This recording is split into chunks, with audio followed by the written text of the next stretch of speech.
Our top story, the Independent Electoral Commission of South Africa says the first day of special voting went very well. Yes, indeed. Of course, today thousands of South Africans cast their special votes ahead of Wednesday's main voting day. But there were some glitches in some areas. Well, the IEC's Chief Electoral Officer, Nomsa says they are probing the dumping of ballot boxes on the streets of Tzaneen this morning. He also clarified reports about the stolen ballot boxes.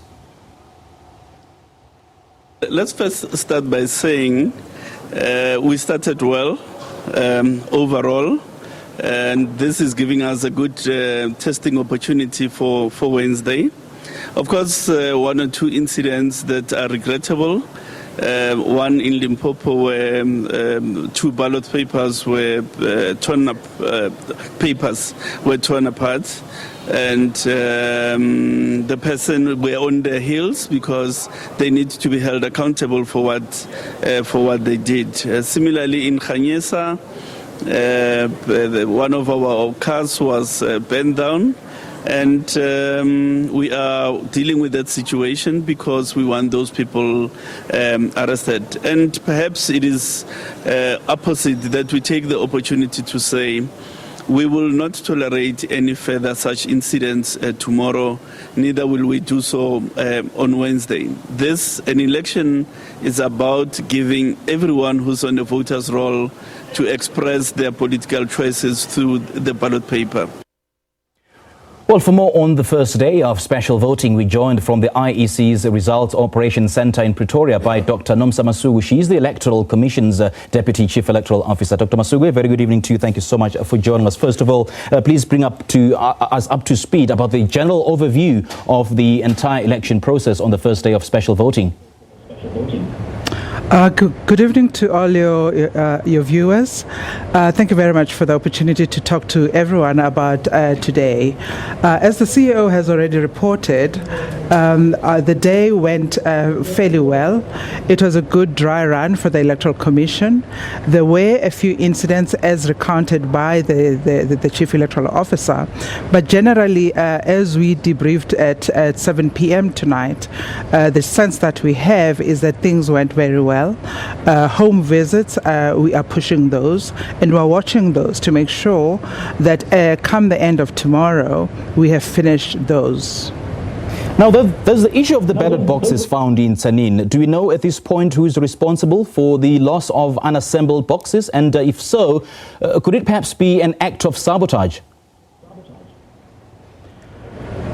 It doesn't really help when you're running an election to be too suspicious. At the moment, it appears as though it was a mistake. It means it appears as though they fell off a bakkie and they landed on some grassy patch on the side of the road.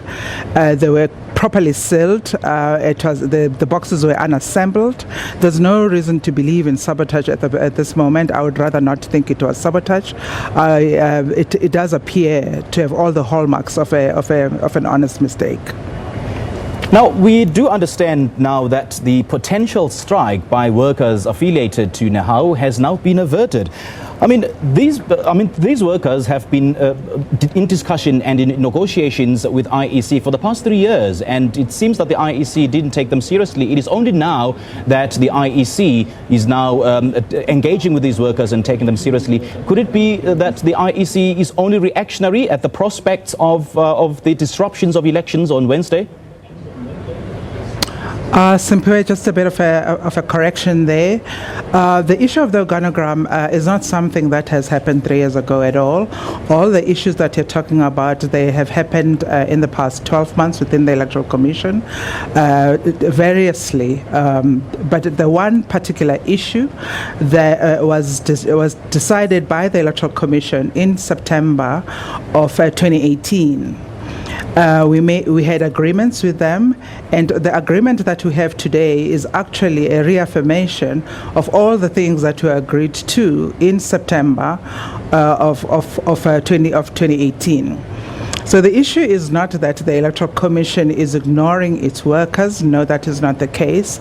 The issue is that, as one of the shop stewards said during the negotiations, it is an issue of communication. It is an issue around not understanding what it is that is meant by implementation.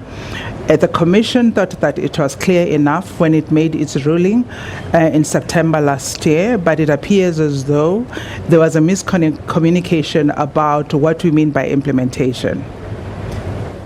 I mean, there's also the issue of the emergence of polling companies predicting what the outcome would be come May the 8th. And the IEC has also cautioned against these. Tell us more about that. I think people who are in the business, pollsters will always poll. There's no law in South Africa that prohibits people from making predictions. However, a prediction is precisely that. It is a prediction. It is based on extrapolations using different models that people can use.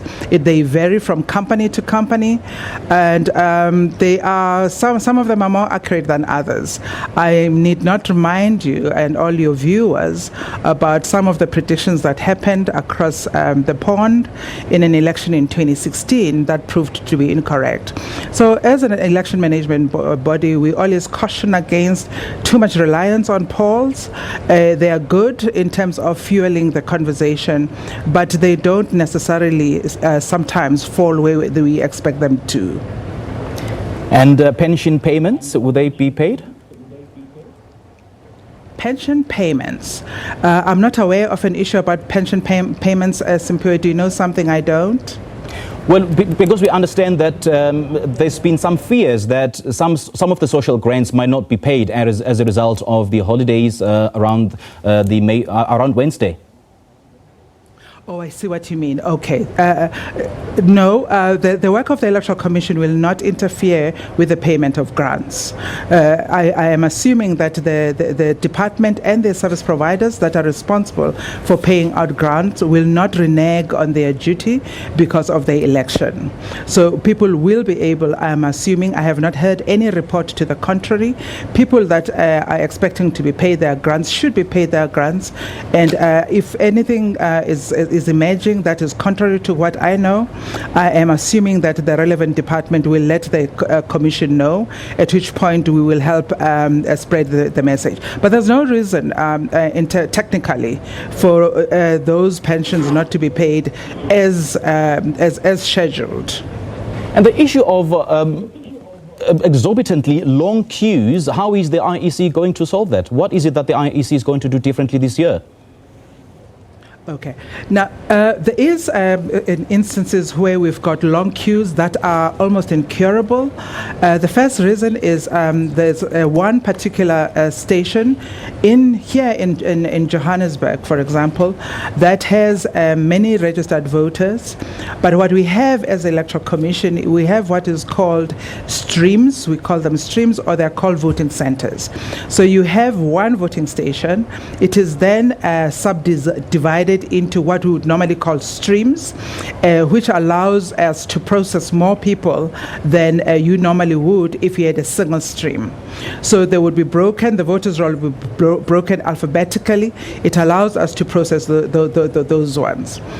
So we're hoping that in most instances we are able to predict those places where we expect to have long queues. In the event that we are not, our staff should be trained well enough in order to make a call about breaking a voting station into a voting center should the need arise.